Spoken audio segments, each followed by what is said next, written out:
Hello, everybody. This is Rachna, and I'm here with William Shakespeare's The Tempest for you.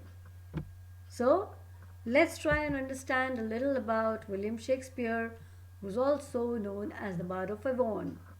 Well, he is widely regarded as the greatest writer in the English language and also the greatest dramatist in this world.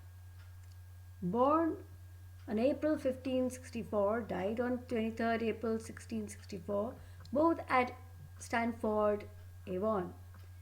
Spouse being Annie Hathaway. Poems like Othello, Shall I Compare Thee to a Summer's Day, Sonnet 116 to Sonnet 130, The Rape of Leocric, and many more. Well, his extant works include collaborations consist of some 39 plays, 154 sonnets, two long narrative poems, and a couple of other verses. Well, now all of them have been translated into major living languages. Well, don't be surprised that many of his works have actually been made into beautiful movies, even in Bollywood.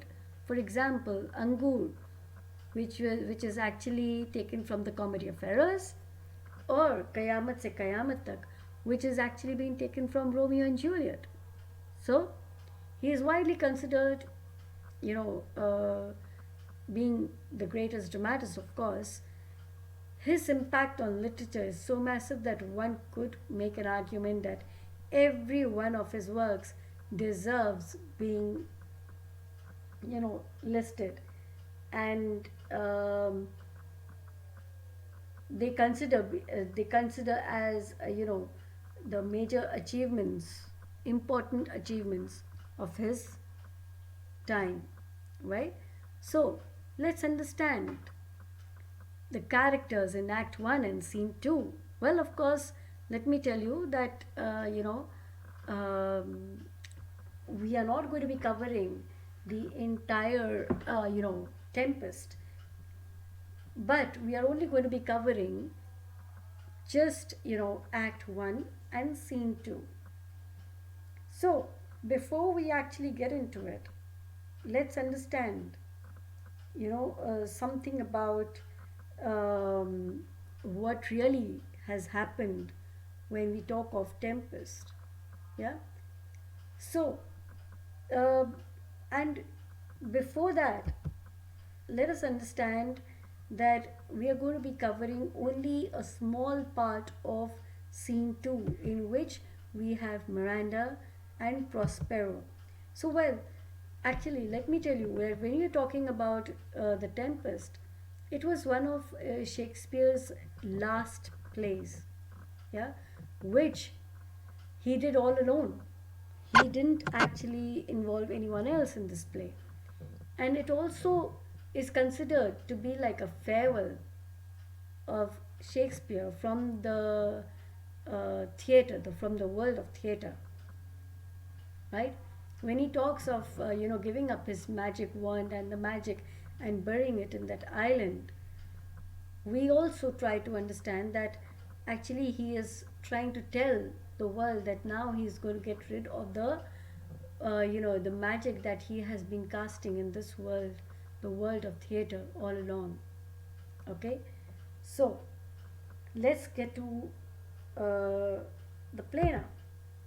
Well, uh, when we actually see, you see that when we actually make note of the fact that um, the scene 1 is actually on the ocean, scene 2 is actually not on the ocean.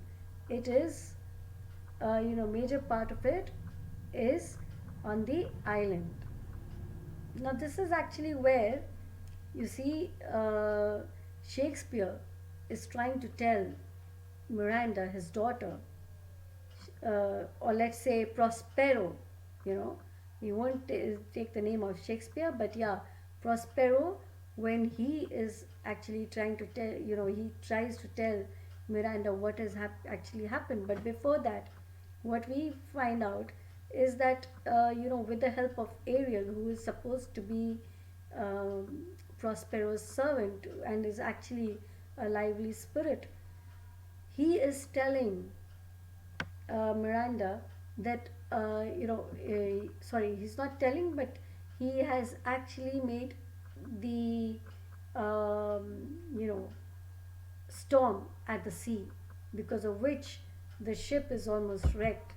Yeah, and while all this is happening, while the people are trying to save themselves, you see, Miranda is actually sitting there and seeing everything happen, the storm and the shipwreck and the people all, struggling. And she's pretty aware that it has to be her father who is in charge of all this. So she goes up to Prospero and she says that, isn't it you who is doing all this? So here Prospero, he tells her everything. He says that it's now time that you get to know exactly what has happened in our lives. And then here he reveals to her that he was actually supposed to, he was the Duke of Milan. And it was his brother Antonio who goes ahead and tries to kill him. But with the help of his, faithful servants at the palace, out of one being Gonzalo, he actually, uh, you know, gets both of them, his little daughter Miranda and Prospero, on a little boat with filled with all the essentials, and he sends them off. His essentials actually had a couple of books also, and he tells her how he had actually trusted his brother because he was too much into reading and everything. So, but his brother, he thought that, why should he just settle as a small worker and not actually become the duke himself? So this is how they had actually come on this particular island. And here, with the help of the magic, the magic that he had learned, he actually frees, uh, a monster who's Caliban, and Ariel, who is a spirit, right? He frees the two of them, and he practices more and more of magic with the help of Ariel. And now, with this particular magic, he is able to, make Ariel create a storm at the sea.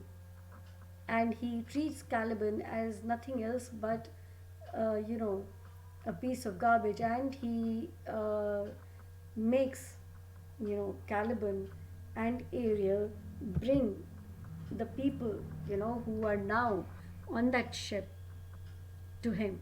And he tells his daughter that, you see, these people, they are none other than his own enemies. He tells her that these enemies of his are include his brother and a couple of other people who had actually helped his brother in trying to get rid of him. So, and then this particular thing ends with uh, Prospero saying that now he has to go and look into some other work. Well, the play actually goes on. This is a very, very small part of the play, and I'm sure that you people have actually liked it. So, bye bye for now, and see you until next time. Take very, very good care of yourself.